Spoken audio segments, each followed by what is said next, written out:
after the fact. Great. Okay, next slide, please. We do often start our lunch and learns with this poll, which hopefully you can see on my screen. It looks a little like the text is a little funny, but forgive me on that.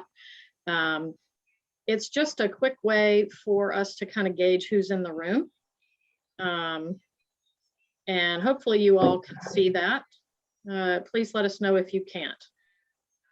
If you don't have access to it, you can put in chat. We're just sort of asking, are you a farmer? Are you interested in becoming a farmer, a farm service provider, researcher, ag retailer, or other?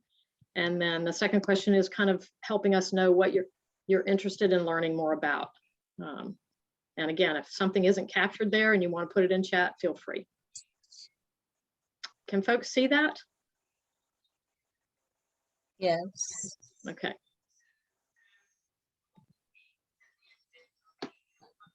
So far, I'm not seeing anything come through at my end, so it's a little it's a little hard for me to tell. Lisa, are you seeing results come in? No, I'm not. Very interesting. Folks are voting, but we're not seeing it. Well, we may just have to, that'll just be the big mystery.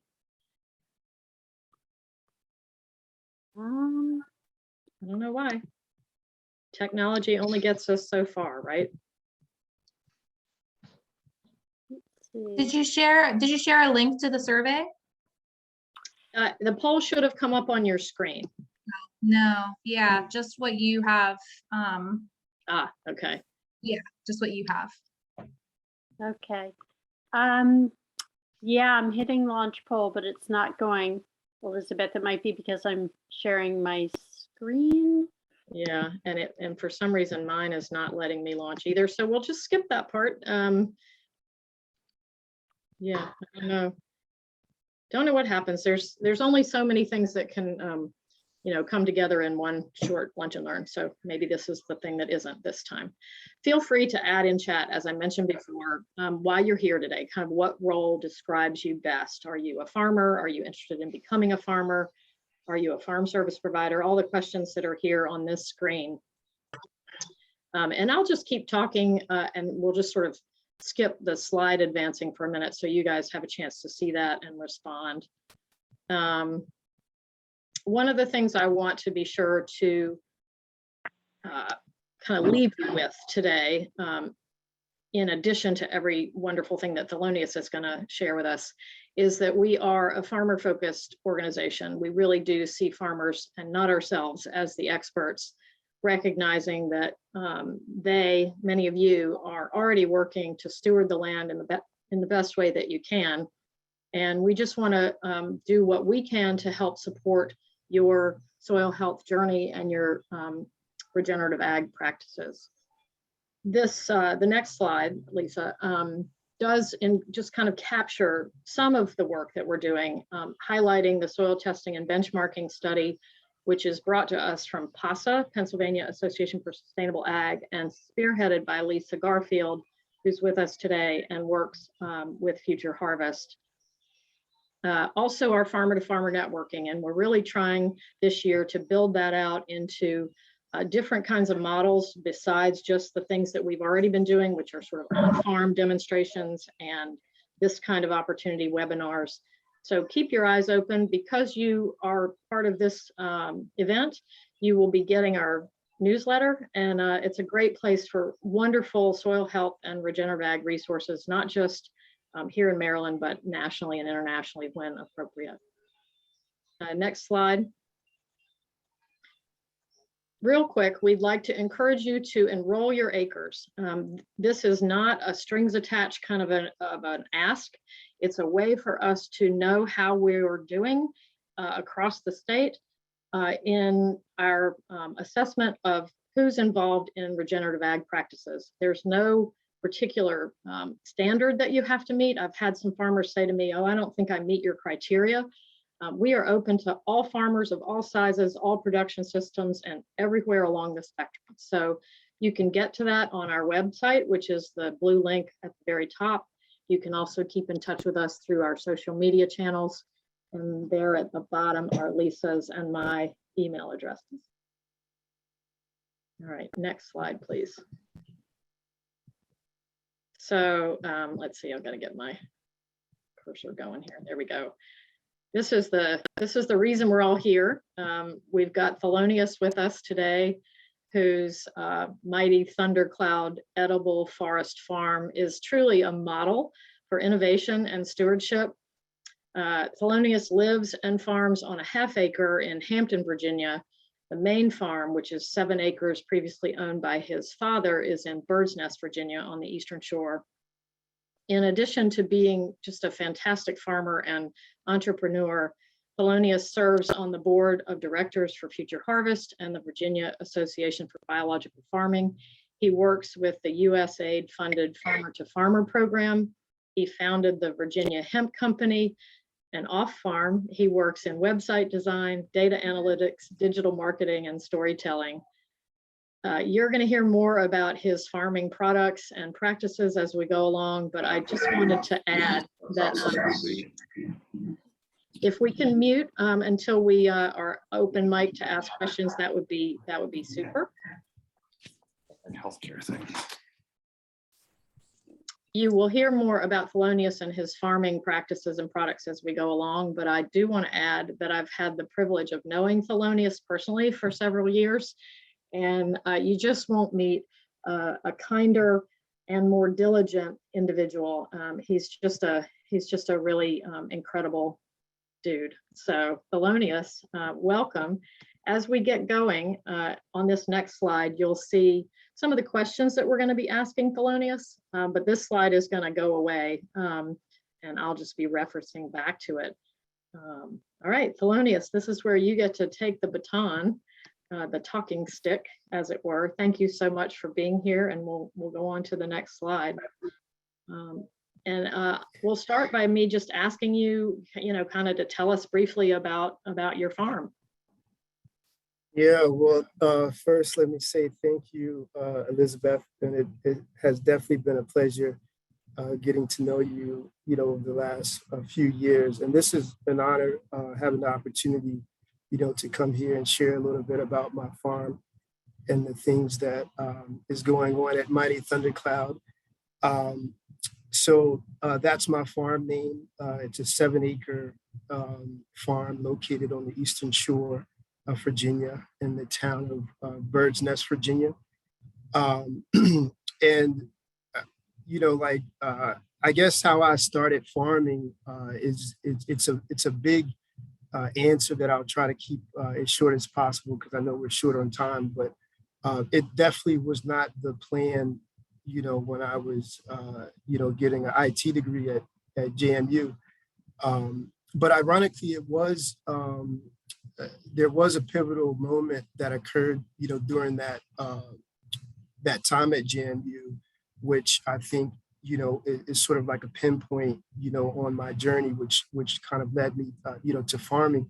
And that was my junior year. I just moved off campus, and my roommate and I were, shopping, grocery shopping at the local food line. And I'm there looking for, collard greens. And, I had grown up, on a large scale gardens, and so we always grew, staple things like tomatoes, squash, beans. And in the fall, we always grew collards, so that was what I was, used to.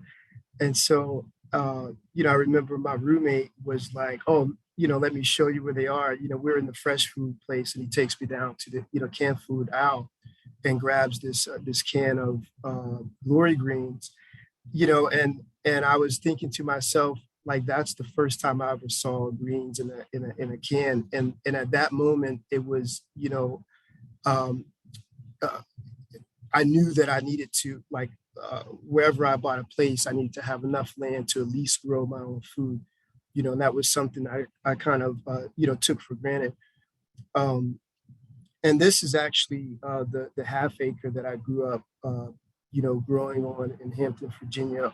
We have like 2 plots, which are basically 60 by 60 plots. So they're probably less than a quarter acre of growing space. But here I've probably no-tilled this farm for the past 4 years. And you can see some of the practices I'm using with the tarps there, which I know we'll get into a little bit later. But yeah, someone's laughing at the glory greens, but that was definitely one of the pivotal moments that I go back to. And then sometimes I also talk about my experience living and working in East Africa as being another event that occurred that really just exposed me to a whole new world of foods that we simply didn't have here. And prior to going there, I also was working in Pennsylvania, in Akron, Pennsylvania, which is Amish country. So I throughout my pre-farming days, there was always this sort of thread that connected me to at least having access to fresh foods. So fast forward to after I spent those years in East Africa, I decided to go back to school. I went to the UK to pursue a master's in practicing sustainable development. And, here again, I'm, doing case studies on sustainable agriculture, and really my goal was to learn the theory behind actually implementing, grassroots, sustainable, projects, in developing countries. And I still do some of that, to this day, and not only internationally, but also here, in my own community. So that was one of the goals. And so when I returned, back to the U.S. from all of that, just by chance, I overheard my parents talking about needing to go over to the Eastern Shore to maintain our own land, which I completely forgot that we had. So that was an opportunity for me to kind of, volunteer, I guess, to take care of that duty. And I think there's some other pictures. If you go forward, you can kind of see. I think, yeah, go forward. Yeah. So this area it's the front part of my farm. And at the time when I decided to volunteer to go and maintain this land, all of this had completely succeeded, back to forest. There's actually, if you kind of look over to the right, there used to be a house there that completely, collapsed. And so, in my sort of like, hacking through all of this and trying to, maintain this area, over these several weeks, I just started to observe, the landscape and really fell in love with it, and decided to, to grow some things. And so I started looking online for programs, resources like, many of us do. And that's when I kind of discovered the Future Harvest Beginning Farmer Training Program, which allowed me to apprentice at under a really great mentor, which Teresa, I think she's on the call, but that's really where I got to learn a lot of the practices that I still use today. This is sort of an overhead view of the southeast corner of my farm. That area which I mentioned that I kind of cleared those trees are sort of you can see it towards the I guess 7 o'clock area. This was a clock, the bottom left there. And I call that the wildlife bird sanctuary because since I've cleared a lot of that underbrush, it's liberated a bunch of sugarberry trees, which they're a native species of hackberries, which attract a number of different, birds. There's also a bunch of black cherry trees in there that I've started to uncover. And really, my goal is to create this sort of ecosystem, where there's, lots of, wildlife thriving, lots of beneficial insects. You can also see the hoop houses, and then you can see that lane in front of the hoop houses are some of my annual plots, which I have my annual fields broken up into 10 plots like that. They're all 75 by 75, which is about 1/8 of an acre, and that I rotate. A few other things to point out quick here. You can see where that red car is. To the right of that red car, that little area there, I've been working to kind of fill in to block the pollution, but also, plant more, trees. I have 18 or so silky dogwoods, and then a couple Costa dogwoods. I think there's some tulip poplars, black locusts, so other overstory trees, also a row of understories. And then you can kind of see the overhead where I have these tarps that I use a lot, my growing practices. But yeah, if you click onto the next slide, I think there might be, oh yeah, so this shows a sort of before and after. And I found that the picture on the right is a before picture I found this morning from 2016. And you can see very, very poor drainage. This land had been monocropped for about 20, 25 years. We had just a neighbor, using the land, growing, just soybean, wheat. And so there was virtually no life, in the soil at all. You can dig and try to look for earthworms. There was nothing. It was very, very hard hard pan. And as you can see, all the standing water. And then the picture on the left is actually taken in the fall, kind of after frost. That's why that grass is all dead there. But that middle path there is a roadway. And then you can kind of see on the left and the right are the plots that I rotate between. Right now on the right-hand side, there are, this is the beginning stage of cover crops. I think the immediate field there's some clover that was planted in end of September.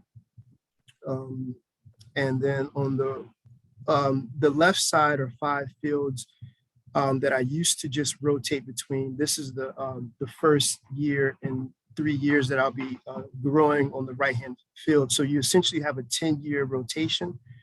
And then how I use the tarps are to suppress the weeds and to help to break down the cover crops. I think if you go to the next slide, there's a picture of, yeah, so this is a picture of crimson clover that I did last year.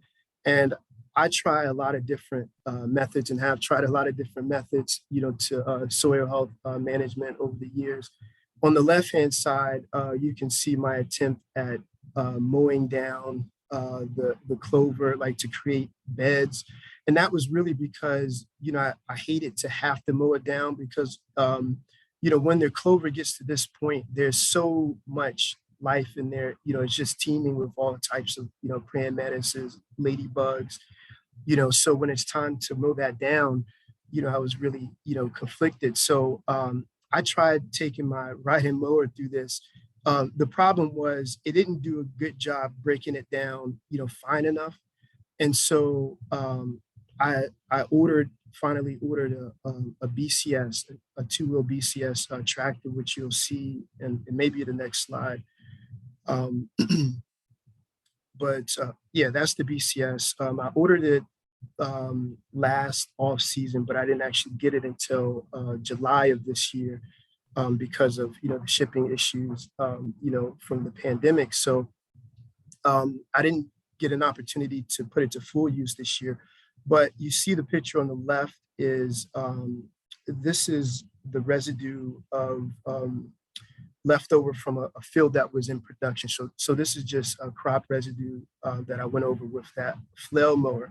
So the flail mower will now give me the opportunity to like work with that green manure that you saw in the picture before, that big field of like clover. Now I can use the flail mower to shred it up more finely, and then cover that. So in the fields that I'm going to plant in April, for example, that I have clover in right now, I'll start mowing that down end of February, first week of March, and then give the tarps in those beds. Most of my fields are broken up, to cucurbits or tomatoes, peppers, etc. And then I do succession, so I can move my tarps between one side of the field, or the other. So those crops which I plan to plant in April, so it'll be mowed first, and then I'll tarp it. And the tarps will not only suppress weeds, but also help to further break down, that green manure. And then I'll peel those beds back and transplant right into them. Now, my other fields that I'm not going to plant until till June, I'll leave the clover in, to continue to grow, and then we'll mow those down early May. Sorry, is there a question? Thelonius, I wanted to just mention quick, we're about halfway, a little Okay. over halfway. I know you've done some work with neighbors before you got the BCS especially, and also with NRCS, and that kind of relates to what's coming up next, which is your pollinator strips. Okay. If you want to mention those things. Yeah, for sure. So my neighbor, his land borders mine, and he just retired from ODU after a number of years. And he's been now trying to implement some of the same practices that he's, seen me do over the, but the good thing I can do is pair with him to make value-added products, because he actually retired as a chef from ODU. So a lot of the things that I produce, he can make creative things out of. This is the pollinator strip that I planted, which runs the length of my annual fields, and then also you can see it scattered around the high tunnel. This was an NRCS mix that it actually it established really well, but there's also a lot of native plants that you see in here at this particular time. This is early fall, so you can see all of that goldenrod, which I actually like along my fields, because especially during the fall time, because there's these goldenrod beetles that really do a lot of the heavy lifting for the pest management on my farm. But if you go to the next slide, there should be an older picture before. If you kind of maintain this image in your vine, and then look at this image, this is that same path from 2016.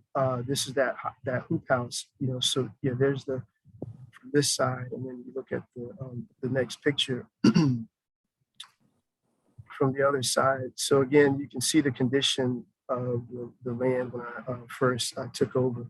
And so, yeah, this is another image of the goldenrod up close on the right. And you can see those goldenrod beetles, which, they love to feed on the cabbage loopers, any other, soft body larvae. So if I plant my fall crops, if I wait until the second week of August, that'll give the goldenrod time to, to bloom, to change this color, so that I'll have plenty of workers for me. And this is just another, I don't know what that is on the left, but it was on one of the sunflowers. And it's a kind of spider, but I've forgotten the name. They're very cool.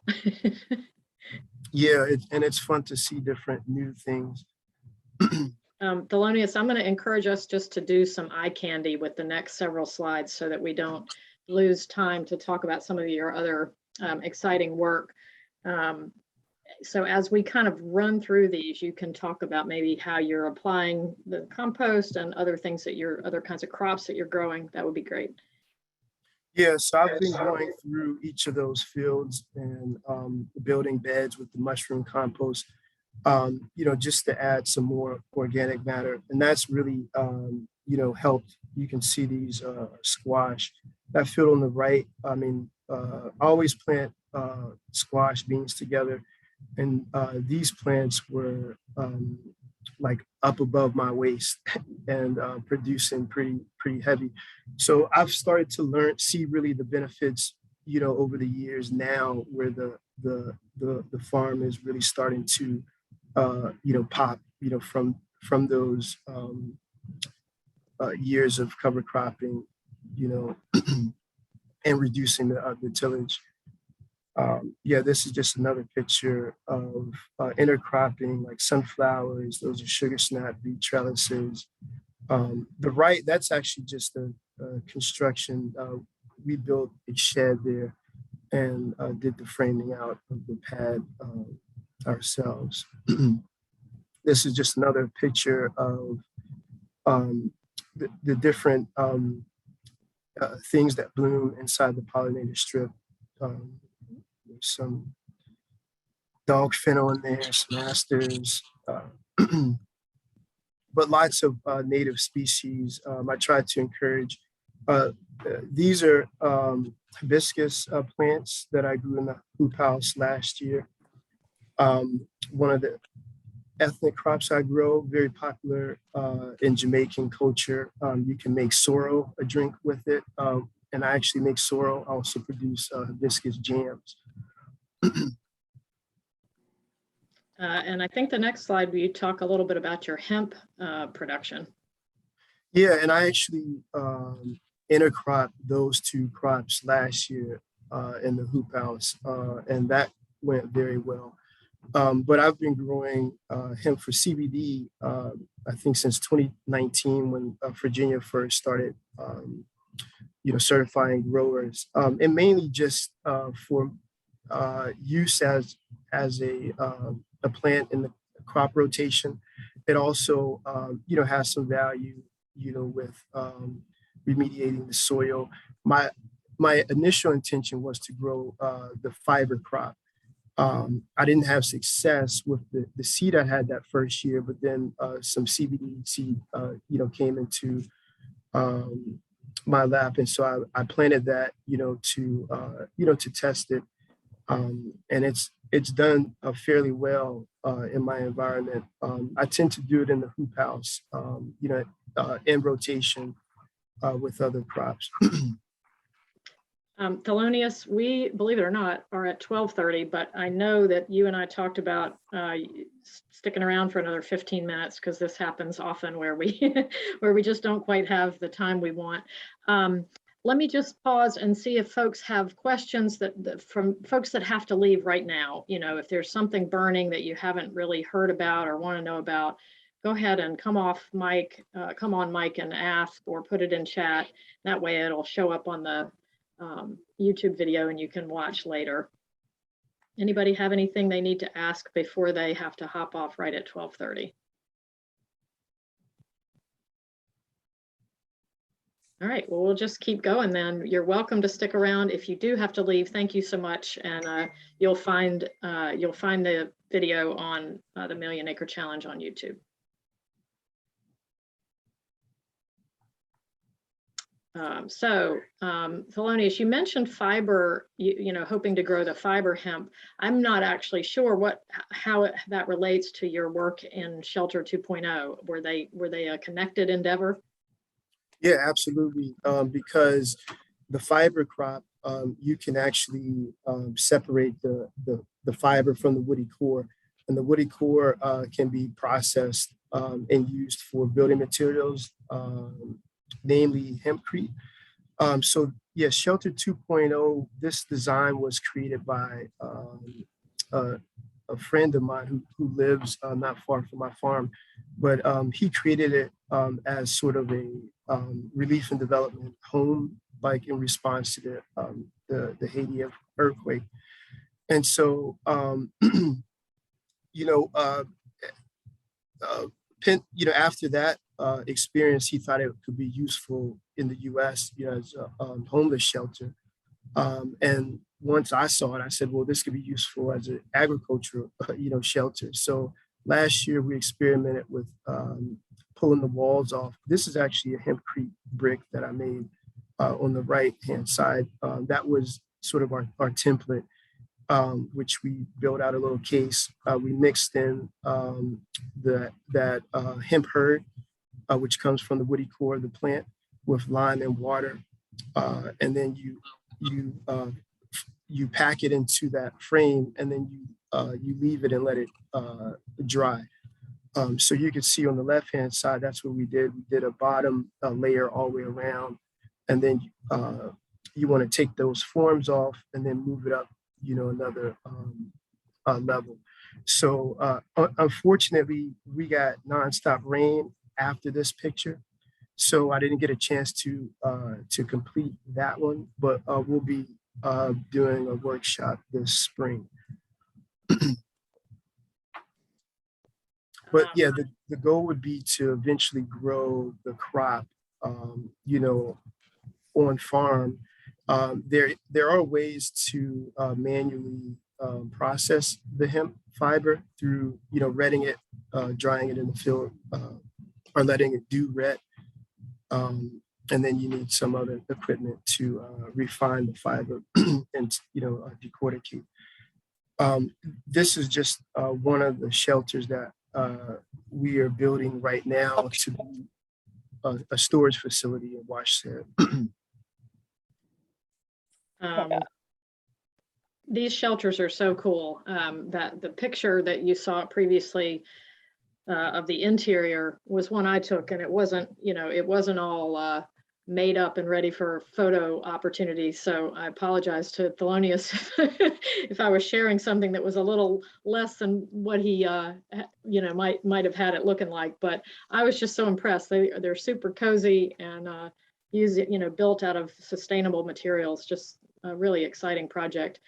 We're going to spend the last few minutes talking about some of the things that you're producing that are influenced ethnically and culturally by your experiences.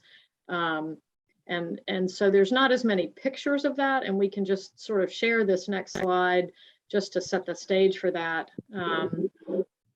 Again, folks, feel free to ask questions as they come to you. This is some of Thelonius's most exciting work, in my opinion. I also just want to note that he lives in a state that allows for this kind of product to be sold more easily at market. Maryland makes it a little more complicated. So do your homework before you think you want to go into this kind of stuff, because state laws do differ. Thelonius, let's talk a little bit about some of the things you've been producing on farm that are value added and where you're headed with that. Yeah. Well, probably the most popular product that I produce is the ginger switchel. And I started producing that after going to a workshop, a Virginia State ginger and turmeric workshop. There was a vendor there that was selling this drink called switchel. Hers, she mixed, she had slightly different ingredients for the sweetener, like a sorghum and I think maple syrup. But because I knew I was going to have bees on my farm, I thought about, well, let me try mixing honey with the ginger, and then the other ingredient that makes it switchel is the apple cider vinegar. So I started messing around with the recipe, with the ginger that I was growing, on my farm, and then my family started, drinking it and requesting it, and then I started to take it to the market. So now I sell. I sell them obviously at farmers markets, but also through 4P Foods, online.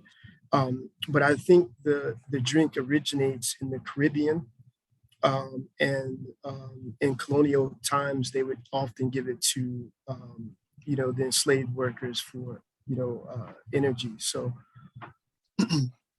So I don't want to take up too much time talking about my personal experiences, but I will tell you guys that one of the times I went to visit Thelonius, It was probably midsummer and somehow I forgot to bring any water, and I didn't want to burden Thelonious with it. So I just kind of kept my mouth shut. But as we were parting ways, he handed me this jar of switchel and said, "Here, you might want to try this." And I thought it was like a heaven sent drink. It was so incredible. So I feel like he saved my life, honestly. Wow, thank you. So good. I still remember that. You also have some plans for some other exciting value-added foods. Lisa, if you want to just shoot the last slide up so people can have a reminder of where to find us in case they have to go. And again, we're going to stick around another 5 minutes, 7 minutes or so. But let's hear about your next adventure with value-added. Yeah, well, I do a lot of ethnic crops, as you mentioned, things like callaloo, appealing to different, different markets. And then also sort of along that same, theme, starting to create baby food, like pureed food from, fresh produce. And my target is low income, low access, families, to be able to give them, access to a source of, local healthy food, for their infants.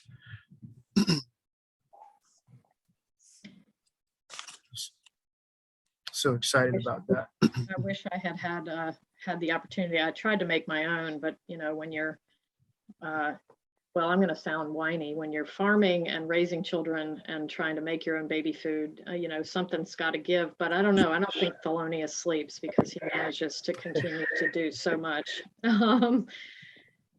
All right, let's just get some questions going here. Who's got something they want to know more about, or want to know how maybe to apply something particular? Good question, Lisa. How do you spell the drink? Here, let me type it into the chat. But there's various spellings. It can be switchy, swizzle, and I think that just means that it's mixed with the apple cider vinegar. But I've seen people use various sweeteners, and there really is no set recipes. You can kind of put your own spin in it. It's definitely easy to make. I went home and tried to make some with blackberries, which I think were in season at the time, and it was really delicious. So can you hear me? Yes, Yes. Lisa. Oh, okay. So is it, you make it with some type of fruit and apple cider vinegar, turmeric, and ginger?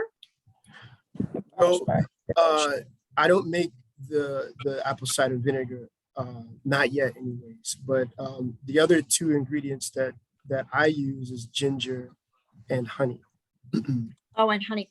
Thelonious, my name's Lisa McPherson. I am neighbors to Allison out at Kegatank Farm. Okay, nice, nice. So Nice to I'll meet be you. meeting you. This is so Okay. exciting. I'm Yeah. so thrilled. Thelonious, we have a question about the mushroom compost, wanting to know if you make or buy it and what the benefit of using it is. Yeah, well, unfortunately, I bought that truckload last season, and that was about it was about $900, but it was 65 cubic yards. So when you price it per cubic yard, it was a pretty good deal. And that's not something that I will need to implement every single year, but it is one of the best. I guess organic matters, that you can apply to your soil, and you really see the improvement immediately, pretty immediately. In terms of like weed pressure, you get a whole different type of weed, when it's in mushroom compost, and the plants thrive in it. And also all of that, the microorganisms, under the ground, will thrive as well. And you got that from an outfit in Pennsylvania, is that right? Well, yeah, I got it. There's a guy in town that drives up and gets it from there's a organic mushroom place. You can look it up online, even if you Google it, I believe it comes up. But as long as you can go and pick it up, if there's one fee if they have to load it for you, but you know, or you know, if you don't have, unless you have a dump truck, you can. Depends on how far you're going, really. Lisa had asked if you know the R value of the hempcrete. I think I saw that right. Yeah, it's I want to say it's per inch. Usually a foot will have a foot of hempcrete, I think around 20, 21. I have it somewhere in my notes, but usually it's recommended that you do at least a foot wall, thick wall, if you're going to use it for insulation purposes. Great, thanks. I know that Lisa is having to step off to go to another meeting, so I think we'll go ahead and stop recording, and I'll give us another 2 to 3 minutes just in case there are questions still percolating to the surface.